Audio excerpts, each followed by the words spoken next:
Chapter 23. The history of the wars of Hyrcanus with the Samaritans.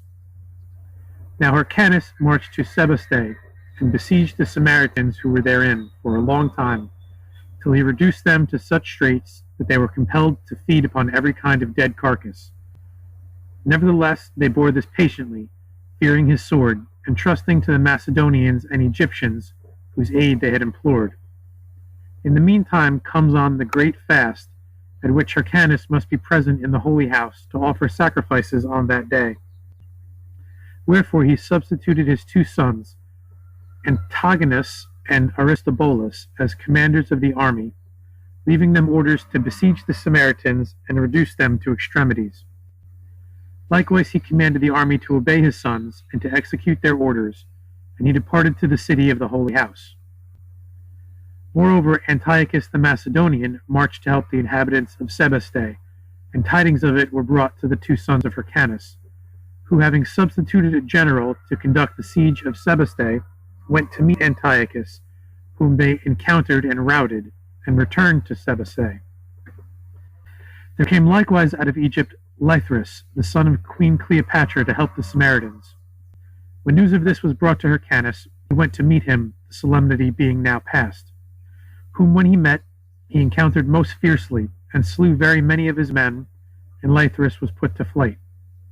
Nor did the Egyptians any more after this return to give assistance to the Samaritans. And King Hyrcanus returned to Sebaste, and pressed sore upon it, till he took it with the sword, and slew those of its citizens who were remaining, and utterly destroyed it, and pulled down its walls. Chapter 24. The history of Lythras, the son of Cleopatra, and of his marching out against his mother in Egypt. Lythras, the son of Cleopatra, having become strong in goods and in men, revolted from Cleopatra his mother, the chief men of the kingdom being his abettors.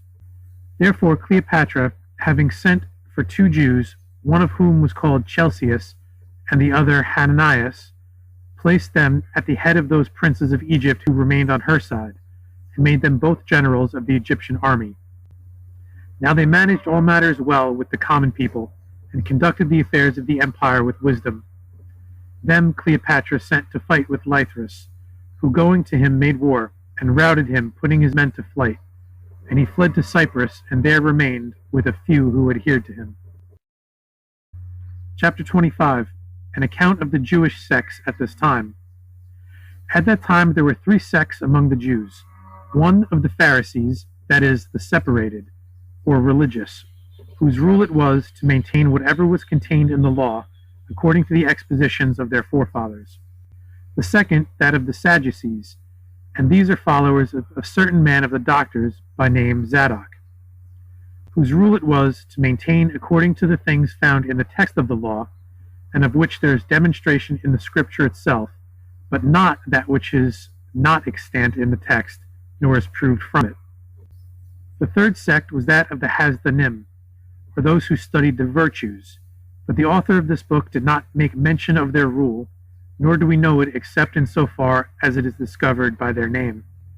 For they applied themselves to such practices as come near to the more eminent virtues, namely, to select from those two other rules what was most safe in belief, most sure and guarded. Hyrcanus at first was one of the Pharisees. Afterward he went over to the Sadducees, because that one of the Pharisees had said to him, "It is not lawful for you to be high priest, because your mother was a captive before she bare you in the days of Antiochus, but it becometh not that a son of a captive should be high priest." And this conversation took place in the presence of the chief men of the Pharisees, which was the cause of his going over to the rule of the Sadducees. Now the Sadducees were at enmity with the Pharisees, wherefore they kept up differences betwixt one another, and they prevailed on him so far as to slay great number of the Pharisees. And the trouble came to such a height that wars and many evils continued among them for a great length of time. Chapter 26. The account of Hyrcanus' death and of the time of his reign. Hyrcanus had three sons, namely Antigonus, Aristobulus, and Alexander. And Hyrcanus loved Antigonus and Aristobulus, but Alexander was odious to him. And on a time he saw in a dream that of his sons Alexander would reign after his death, and this gave him uneasiness. And he did not think fit while he lived to set up either of the sons whom he loved, on account of his vision, nor to appoint Alexander king, because he was disliked by him. Wherefore he deferred the business, that after his death it might take that turn which should please the great and good God. Now the Jews had been, in the time of his father and uncles, united in affection towards them, and prompt to obey them, on account of their subduing of their enemies, and of the excellent feats which they performed. They also continued united in affection of Hyrcanus, until the slaughter of the Pharisees was committed by him, and the rooting out of the Jews, and the civil wars on account of religion.